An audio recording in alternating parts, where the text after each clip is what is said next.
Hello, everyone. It is Monday morning where I am right now. But we are doing this Sunday series, which is for 15th August 2021, 8 p.m. CST. And we are connecting with author Stephanie Young today.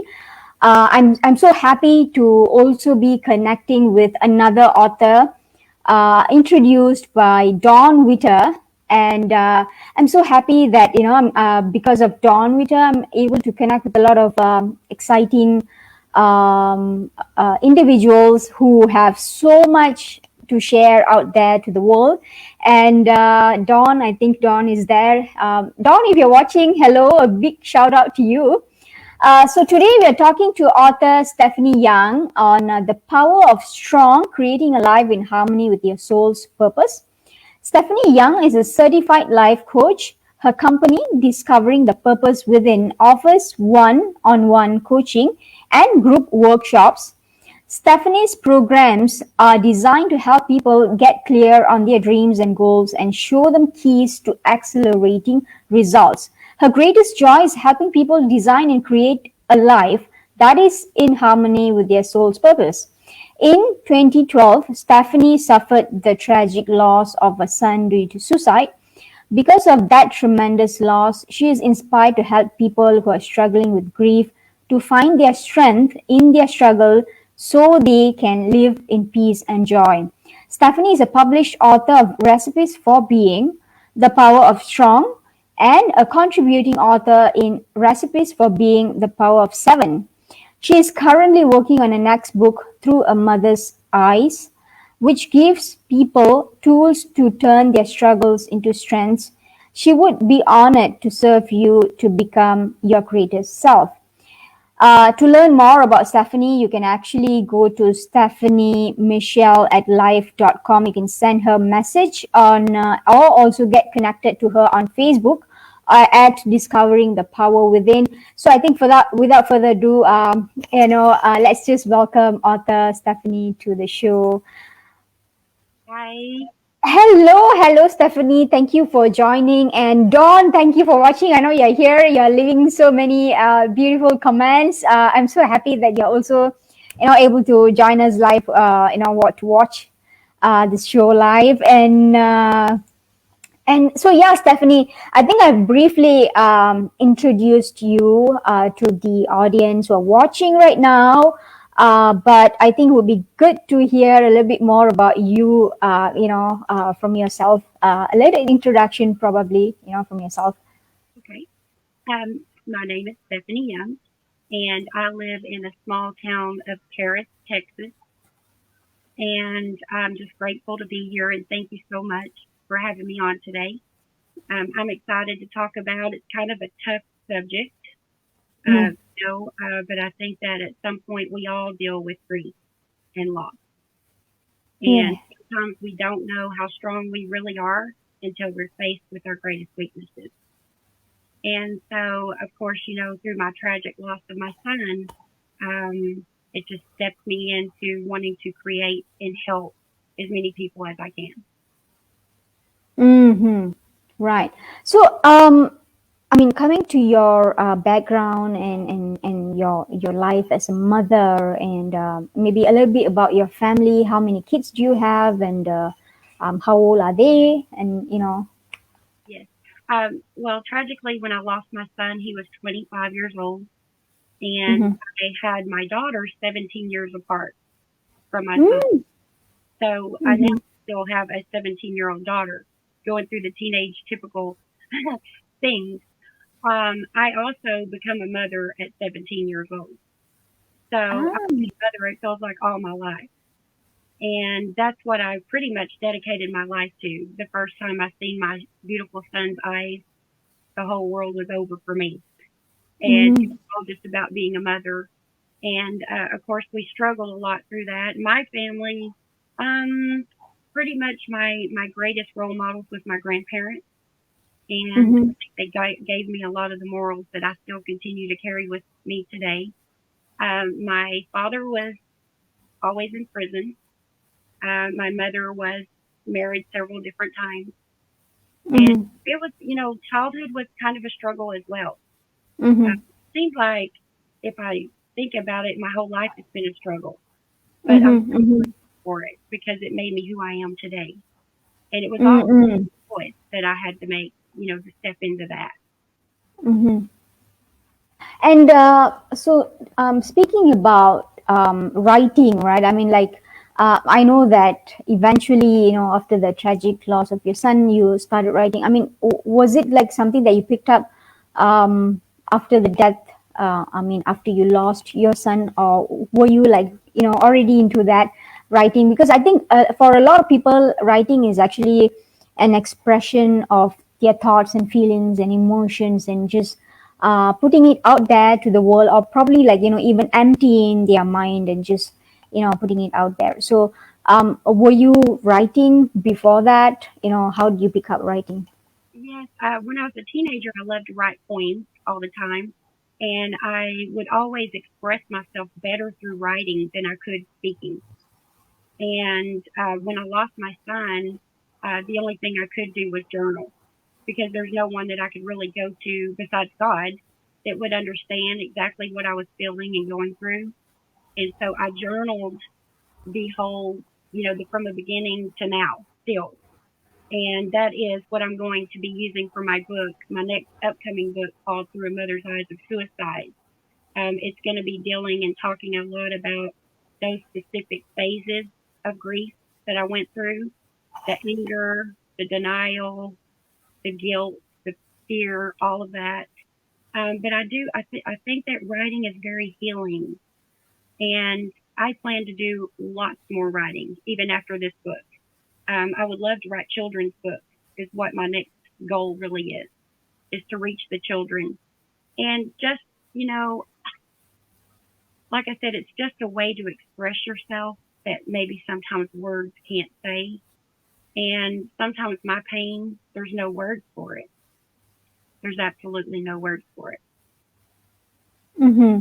Right. So I think stemming from a troubled childhood, right? I think you've been facing a lot of struggles right from your childhood, and then your family, your very own family, your kids.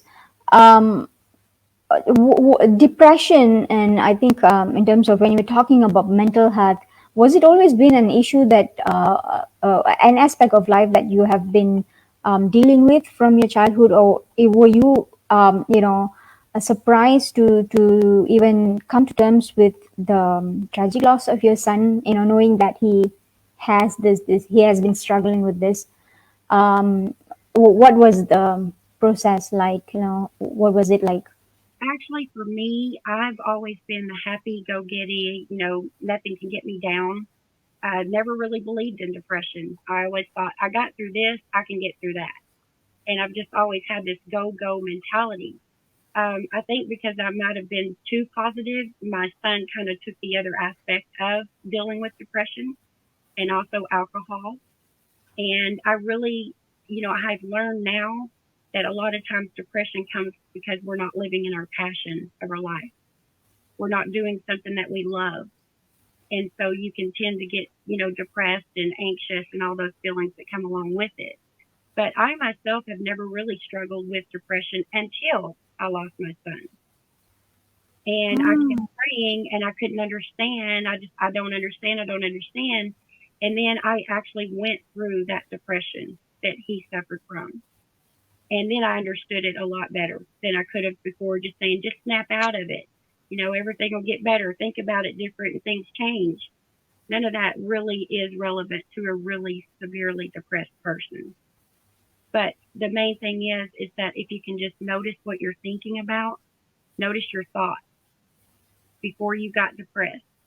And if you can somehow notice what you're noticing in those thoughts and then go in there and replace that with something good, positive, that's the only way to really deal with it, is to change those patterns going in our minds. Mm-hmm. Yeah, and I think it is surprising to learn that despite having a troubled childhood yourself, you yourself, and I think you have always been the happy-go-lucky kind of a person. How did you view struggles, or do you really think that I think it's a very timely live show right now because I'm also going through a certain things that I want to change in life, and because of that, I think we all struggle right throughout our lives. We all struggle um, to become a better person, right? So, but there are on the other side, on the other hand. We have people who are naturally able to just keep themselves happy or probably dismiss the negative thoughts. I think they are just sort of like those people who really like to keep themselves happy, and despite what they do, despite the measures they take, I think maybe if it is, even if it is just for a short moment of time, like even if it's alcohol or whatever that is, but I think the primary motive of these people are to keep themselves happy despite what's going on externally. So I mean, coming to yourself, right? Despite coming from a troubled childhood, what made you be happy all the time, or was it like just your traits, or you was it a coping mechanism that you eventually you developed? It is definitely all down to a choice. It is Mm-hmm. absolutely a choice. When I lost my son, I it was the thing that was almost about to take me out. I fell to the ground and I prayed to God to let me die because I didn't think I was strong enough. I didn't want to be strong enough. And I literally felt the pain so severe as if I could die. And I heard something that you have two choices. You can either give up or give it all you got. And even to my greatest struggle, through my most devastating, truth, I still choose to get up every day and make the best of my life. And I choose to do that with dignity and also to then help anyone else that I can in the process, to save their lives, to help them understand that they're unique and they're special and that they're enough. And they just need to be heard and seen sometimes. And, not to make a permanent decision based off of a temporary setback. There's a lot of things that I wish that I could say to my son now that I didn't know to say before. But going through all of this has transitioned me to, like I said, now I feel like at first I thought, how can I help people? I couldn't even help my son. But then when I was going through my transformation, my healing, my coming back to loving myself, then I understand it's my mission. It's just one person hears my message and that helps them, then I'll feel like my job is done. And I especially like that point where you said it's coming back to loving yourself, right? I think, yeah, I And think I had a lot of fear and guilt. Of course, I felt like a failure as a mother. There's all the things that you go through the despair of it. But I know that my son loved me, and I know that he knew he was loved. He just was in a mental space that, he felt that that was the best way out. And I never mhm, want anyone to get to that point where they feel like that's the best way out because it's not. mhm, right. And I think that now that you are dealing with the tragic loss of, I mean, you have actually overcome it, but when you lost your son, and did you know before that he was actually suffering from depression, or were there any? I did. He had an alcohol problem and he did suffer with depression. And we had these talks. And he told me one time that he, wanted to kill himself. And I broke down and cried and told him what that would do to me if he really did. And we had another talk where he told me that he actually didn't think he could do it. So it gave me some peace in my heart. And I got in the safe zone believing that he wouldn't. And then on the time when it was least expected, he did. He actually played a game called Russian roulette. Mm-hmm. And so it gave him enough bravery or whatever you want to call it, to do it a different way. But eventually, what was going to happen. And it's just tragic. I every breath I take, I miss him. I long for him. It's such an emptiness without him here. There's no one else in this world that could ever take his place. And that's what my message is to each person is that no one else can be you. And no Mm, matter you get to this place where you feel like the world is better off without you, know that there's something you have that the world needs and is mhm. on you to bring to this world. Right. Coming to a depressed son. I mean, have you ever imagined that your son, I mean, being a very happy-go-lucky yourself, um, what was it? What did you felt? What did you feel when you got to know that your son is actually struggling with depression? Was it? How did you react back Again, then? I was this happy go lucky. I was the person, to say I just didn't understand it. I Mm-hmm. really didn't understand how deep and of a despair that it really feels when you're there. And Mm-hmm. I would say, change the way you think and it'll change everything. And this will pass. This too shall pass. And everything I said to him, I mean, I said everything I could in the world to think to say to him. But in the end, there was nothing that worked, I guess you could say. But it's just Mm-hmm. like that the loss is so great and so devastating as a mother that that's your first love. That's your Mm. first beginning of Yeah. your new life as looking at your baby child that you brought into this world. And we're Mm-hmm. not supposed to bury our baby.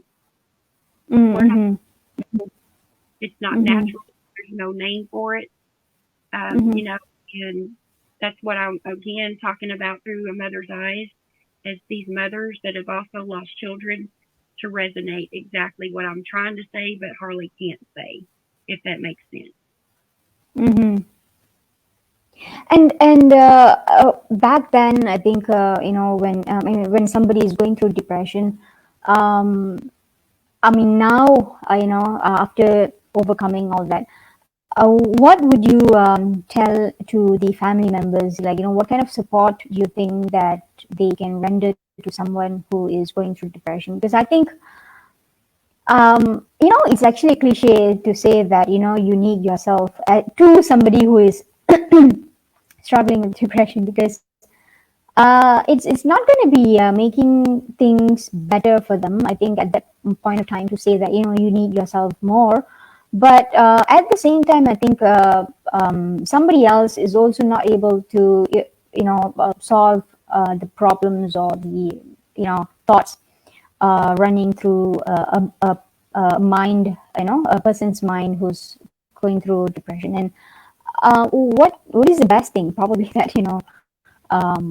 I you've would gone just through? tell them that you're special and that you're loved and that you are seen. And it's okay. We're human. We have all emotions. We have happiness, sadness, anger, fear. It's okay, but just don't stay there. And then I would, invite them to find something that you love to do. What is your passion? What is something that brings life to you? And then if you can get them busy doing that, they don't have time to be depressed or to stay in that mindset. They're loving life and they're living their passion. And so I would just say find out what that is that you love to do and go do it. Mm-hmm. Yes. Mm-hmm. Yeah. And I think a lot of parents out there, even parents themselves, and those having kids, they actually struggle to identify the passion, their own passion. So, what are the things that parents can do in order to encourage kids to pick up things that they love so that they do not become reliant upon external aspects like maybe alcohol or friends or whatever that is, that they think it is actually keeping them going, which is giving them a false perception of what happiness is all about. What are the things that I think they can explore? I think that they could sit down and number one, define their dream. If you could imagine yourself anywhere in the world doing anything in the world you want to do, what would that be? What would that look like? Who would you be with? And write that down as in much detail as you can, as if it's already happening. And then take an action step toward that dream, just one small step. Take an action, step in that direction, and then just keep the dream alive, work toward it, and then eventually you'll see that coming to fruition. It's just a matter of, first of all, we have to decide what that is. It's just like someone saying, I want to be happy. Well, what does that mean? What is happy for you? Because happy for me could be something different. The same way if we're going to build a house, we go to the architect. We can't just say, I want you to build me a house. We have to say, oh, I want a wraparound porch. I want 3 bedrooms. I want an island in the kitchen. I want windows over the sink. Just as in much detail as you can, write down what that would be. And then figure out an action step. And then number 3, figure out by when you can take that action step. And then if you take one, you know how to eat an elephant, right? One bite at a time. The same process. We're going to take one step at a time in that direction. And there's always things that come up, our paradigms, our doubts, our fears are going to say, well, who do you think you are to have that dream? That's always going to come up, but that's our conscious, our ego talking. And our ego wants to protect us, but it's really never in what's best for us, for our highest self. So I would just say define your dream, take an action step, and then write down a date by when you want that to come to fruition. Mm-hmm. I think working on goals is one thing, but finding a greater purpose in life, like I think it all goes back to connecting with people. It all goes back to helping people out and making a meaningful differences. Now, the issue with people who are struggling with depression is that they do not know how to connect with people. I think they either withdraw themselves from the society, or they become too reliant upon them. What is the healthy way of actually connecting with people? I think even without attachment, or probably trying to create a safe and healthy connection with people, because I think most of the time, if people are depressed, if they do not make the right connections, it will pull them down even further. So how do they can actually work on this? The main thing is I want people to know is it's okay to ask for help. It's not a bad thing. It doesn't make you a bad person, a weak person, a no good person. Ask for help, because sometimes when you're in that mindset, it's going to take something completely different to take you out of that. And so I would just say, please ask for help. And again, find that passion in what that is. We all feel things on a daily basis, but then there's a choice. Do I want to choose to feel this way, or can I choose to try to look at it in a different way, a different perspective? And sometimes it takes someone different to give you another perspective to get you out of that little depression, little low that you're in. It just takes different perspective to get you moving in a different direction. Mm-hmm. Yeah, I think changing the friend circle, or the kind of people that we talk to will probably give us a new perspective in life, because I think we will be able to look at life from another perspective, not just from a very fixated point of view, that you are used to, right? I think it's when you talk to people that you are just used to, you'll just get the same, information, probably experience. And I think this is where another interesting question is coming to my mind. What do you think about soul searching, and I think a lot of people have gone for soul searching process. I think it's a very difficult process, but I think it is really necessary for everybody in life to go through that in order to identify who they are, what they like, and things like that. So, tell us a little bit about that. I think people who are depressed,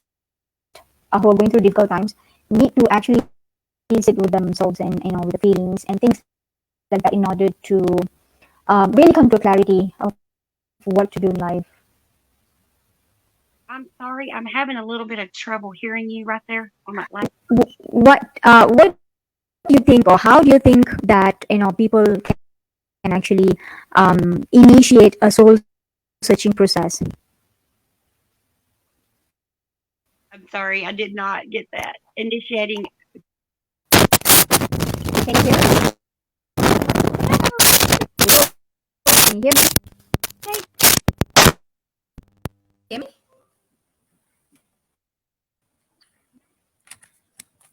Can you hear me? yes, a little better now. Yes. Okay, right. I was asking you, how do you think people can actually initiate a soul searching process? How could they initiate a soul searching Yeah. process? Listening, sit still, ask a question, ask any question that you want, and then just sit still and listen and get a piece of paper and write down every thought that comes to your mind, no matter how crazy it is, no matter how outlandish it is. But sit and listen because honestly, our intuition is one of our seven God given gifts. That is a way of our higher power to speak to us. And sometimes it'll give you something so big you're like, what? But listen to that, and pay attention because that is where your biggest growth and your soul purpose is trying to lead you to. Every answer that we ever come up with, we have within ourselves. And I think that is where I am going through this process right now, and so I will be talking to my coach on Friday, and I have to say that for the past 3 weeks, it has been like a roller coaster ride, and it's really. It's been really challenging, I would say, really challenging. I've not been in that level, on that stage, that low. I think I've hit a new low, in the past 3 weeks. And I think when we sit with our feelings and, sometimes it gets too overwhelming, right? I think that's when we will get agitated, and all the stress and all the, what do you call, the belief or the trust that you have in yourself towards the higher power, or maybe even the universe, you tend to question them, and I think you tend to just try to get control of that situation and try to solve it on your own, especially things that are really not within your control. So what can people do, I mean, especially when they get really overwhelmed with a lot of feelings or emotions, like it's just coming in waves, and it's yeah. The first thing I would say is to right then notice what you're thinking. What thoughts are running through your head when you start feeling that? Just like, you can think of a big fat juicy lemon, and you can think about putting that in your tongue and tasting that fresh tarty taste, and that's making your mouth secrete more saliva right now just from the thought of that lemon. Our thoughts are so powerful. When you are sitting there feeling depressed, pay attention to what those thoughts are, maybe even write them down, because that's an old paradigm that's running on us that no longer serves us. And if you can figure out what that is that you're telling yourself in that very moment and take that and replace that with the truth, with something positive, then you'll watch how it will fade away. The depression will fade away because you're feeding it the truth. Because most of the time it's who do I think I am? I'm not good enough. All of the doubt that we have, the self-doubt within ourselves, um, that's all a lie. We are absolutely beautifully made uniquely just the way we are. Even the number of hair on our heads is known. Our thumbprint, not another one like yours, not in the whole world. And so, with that thumbprint, you are also given a passion and a gift to bring to this world. And you can do 100 other things, but if you don't do that one thing, it's as if you've done nothing. So, our real goal in life is to find out what that is and give it and bring it. And most of the time, it's revolving around something we love to do. I love to help people. I love to speak to people, to see that person, you know, um, transformed and going from this down, depressed person to this living, loving life. That's what gives me life. That's what also helps me heal.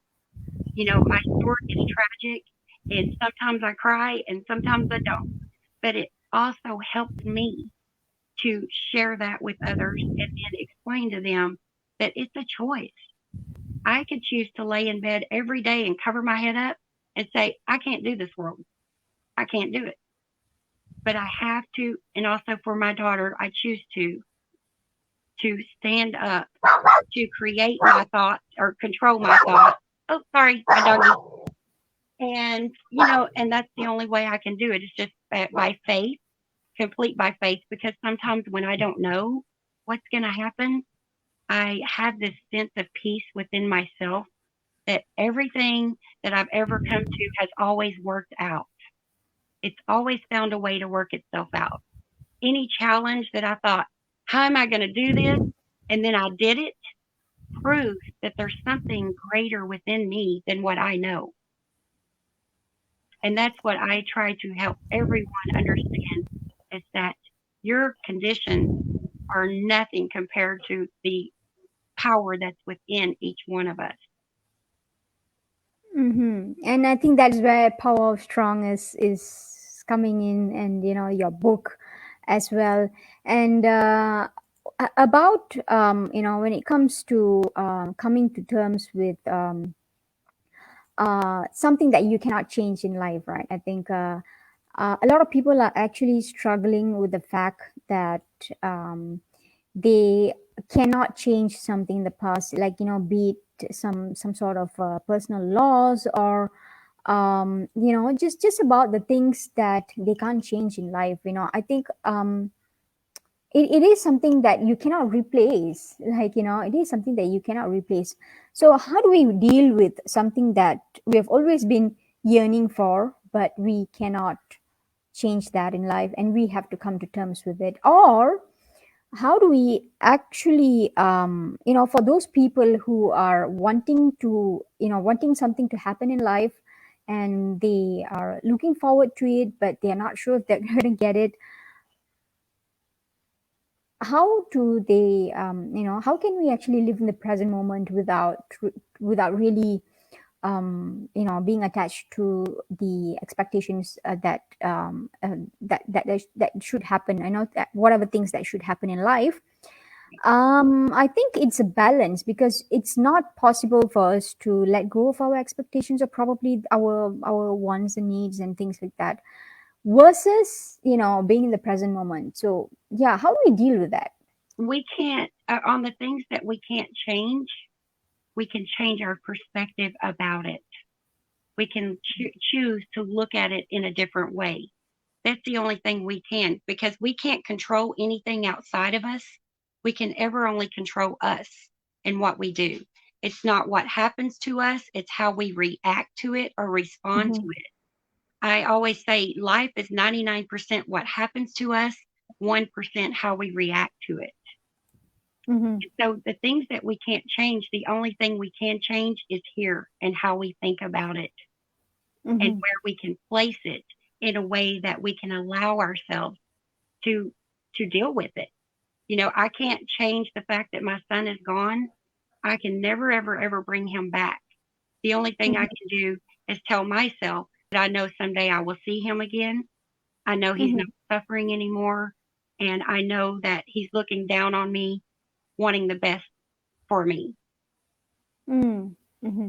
I know Yeah, that he don't want to see me sad and depressed and angry. He would only want to see me grow. And in his honor is really the only reason I'm able to do this, through God's strength and then in honor of my son. I've also actually read something in the past saying that, when you're grieving, um, it's not necessarily that we have to detach ourselves with the memory of, the people that we love. I think we can always carry those beautiful moments that we have shared with the person, and especially trying to live their values, or trying to live their the kind of positive impacts they have left in our lives. So Yeah. I think that in a way that would make us feel that, make us always feel the presence of the loved ones who have departed in our lives, even long after they've gone. So Yes. After um you go through some of the grief and the fear and the anger and the denial and all those phases, I was actually able to stand back in gratitude and be so thankful for the 25 wonderful years that I got with my son. mhm, 25 years that I got to teach him, love him, be with him, and he was a part of my life, and he taught me more than any books or anyone ever could, just mhm, from being a mother. He made me a mother. And mhm, you know, it's just the gratitude will come at a later time when you're healing a little more, that you're able to stand back and be so grateful for the times and the memories that you did have. Instead of focusing on the loss, you can focus on the beautiful memories, the beautiful times that you did share together. mhm. Exactly. I think that's one of the ways we can always, carry the beautiful moments we've shared with the fantastic people out there, and just relive the moments, and make the best out of it, because I think that's the only way we can process, or process the loss. That's one thing, but I think trying to keep the good things intact with us, because everybody actually leaves a memory with us, right? I know, when we think about it, and we would always want the good memories to live on. Like, I think memories never die, so it's going to live on. So that's the only thing I think we can do. So to all the other family members out there, or those who are suffering from the loss of their loved ones, through depression, what do you think you have to tell them at this point of time? What would you like to convey to them?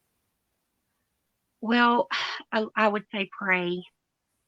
Mm-hmm. I mean, that's the only thing I can do. Cry, scream, reach out to a friend, whatever it may be. It's okay. It's okay to grieve. It's okay to, sometimes it takes others longer. I don't think it's something we ever get over. We just learn how to grow through it. And I think that it's a process that in the beginning, don't even talk to me about it. But as time Mm-hmm. goes on and you're able to reach out to those people, get the different perspectives, I think it opens you up to a whole new level of just understanding that life happens, death happens. In my case, it was an unexpected death, tragedy, but it's still part of life. It's part of Mm-hmm. life, and it's something that we have to, again, we have to deal with it in the best way that we can. Mm-hmm. Right. And those who are actually going through some difficult times in life, what do you think that, what do you have to tell them? And if there's one thing that you would want to tell them, what would that be? Someone that's depressed, Yeah. I would say again, notice what you're noticing. Find your passion in your life. Talk to someone. Spill your guts out, because sometimes if you just sit and someone can just listen, it makes you feel so much better. And just getting it out can help heal. in so many different ways. And I would just say, please don't ever feel like you can't reach out to someone. If it's not a family member or a friend, reach out to a total stranger. There's help and there is solutions to every problem that you're coming up with. I promise you. There is hope. There is a God. Keep your faith. Keep your head held strong, and things will pass. This too shall pass. Mhm. Right. I think reaching out to friends is a tricky part over here, or reaching out to people itself is a tricky part over here. I have to say that I think we all live in a time where all of us have been increasingly becoming very self-centered, and I think individualistic, and the support system that probably our parents had like many years ago, like about 60, 70 years ago, um, is not really there in the world that we are living in right now, especially now during the pandemic, where I think human connections have really been severed, and there's just no ways to really make the real connection that we are all looking for, and a lot of people are struggling with their own struggles as well, with their own issues, and that usually makes things difficult, in reaching out to new people. So Think that what comes to self love, back to self. It's going to always start with yourself. If you don't love yourself, no one else, how do you expect anyone else to? uh-huh, That is your greatest gift, is to find that you are special, unique, you're worthy, you're lovable, and that starts with you. And then when you learn to love yourself and give that, you really don't need it from anyone else. You don't need anyone's validation or approval. You can, then when you're lacking it and you're not getting it from anywhere else, you can look at yourself and know mhm, that you are loved and that you love yourself. mhm. Yeah, I think this is the tricky part where I think we often forget that we are not. Nobody else, nobody else in the world is subjected, obligated to provide the feelings that we are expecting, or to provide validation, or to just be there and say something to us. So I think dealing with the impermanence of life, right? What do you have to say about impermanence? Because I've always been like, thinking about this. That I think nothing is going to be the same forever. I think things change, and we all have to move on. And I do think that as human beings, I think we are all social animals, and we want to stick with security. I think we are all sticking with a society for a sense of belonging, identity. Like, even if you were to go to a yoga class, or probably whatever activities that you like to do, you fundamentally, apart from liking what you do, it is also for the sense of belonging, that that okay, you belong to a group of people who like doing this, and you just want to be carried with that, with the thing. So how, on the other hand, we also know that things are not there going to be there forever. So how do we actually deal with the impermanence of life, and just be prepared for things? Again, I think it's just down to faith. There's faith or fear, and neither one have happened yet. So we can fear what may happen, or we can have faith in what will happen. And I think it's just a matter of understanding that, again, there's a process to life and death. We all live, we all die. And just, you know, I'm really, that's a good question. It really is, because sometimes you don't know how to answer that. Sometimes it's, you have to ask yourself that question, and then you will get your own answer, because what I may give you may not be for you. But if you will sit still with yourself and you'll really debate and ask that question, you will get your answer. I promise. Yeah, I think um I do think that people have different truths. Your truth may not be mine, and mine may not be yours. And I think that's where when people try to just copy one another's truth, just take it in and say that this is me and I have to be this way. I think that's where a lot of conflicts happen, because that's just not for you, and you've got to find out deep inside what you really want, and what impermanence means to you, and how to let go. I think we all let go. We all hang on to things, and also let go of things in different ways, right? Some Find people. a new way, a new Sorry. finding a new way.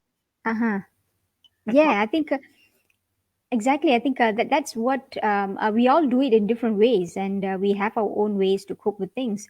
Yeah, So finding that out, I think, is really crucial to identify, how to move forward, right? So that was definitely a fantastic chat with you, Stephanie. I think we have been speaking about very intense topic, but I think it is really crucial for today's world, especially now in the madness that we are all living in.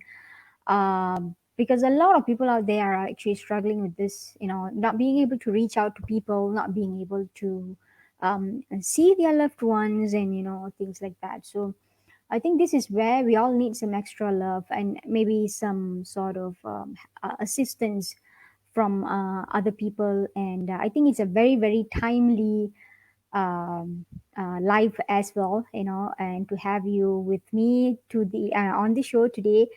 Thank you for actually joining me, and it's a pleasure. As I've always said, it's a pleasure to talk to anyone that Don with Witter has actually introduced me to, and I think it just makes my Monday morning better in that sense. So yeah, thank you for joining me, Stephanie, and I hopefully in the future, when we have more live shows, and we can accommodate to what you write, I would love to have you back on the show, and to talk more about your new book. So definitely. um, I think I have actually flashed your website, yeah, the Amazon site earlier on, and I have also shared the email address, your email address as well, for anybody out there who wants to reach out to you, and your Facebook page as well. So it's actually appearing at the bottom of the screen. So it's Discovering the Power Within, and this is your book. And you have co-authored this with Dawn as well, and also Deborah. Yeah, so we have, like, the descriptions, and we have some information over here, and the reviews. So I think this is where people can actually check out your book if they're interested to get a copy of the book, and also maybe reach out to you through your email at stephaniemichelle@life.com.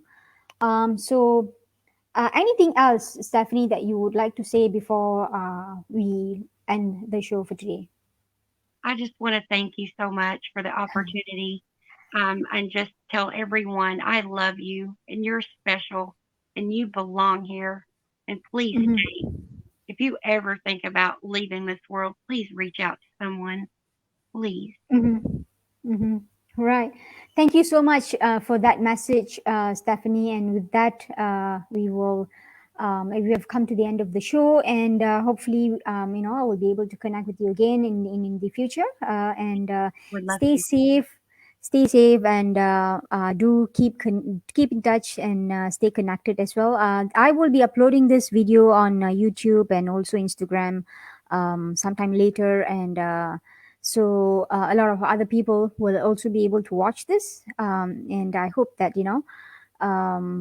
people out there will be able to take one or two messages out from this live show.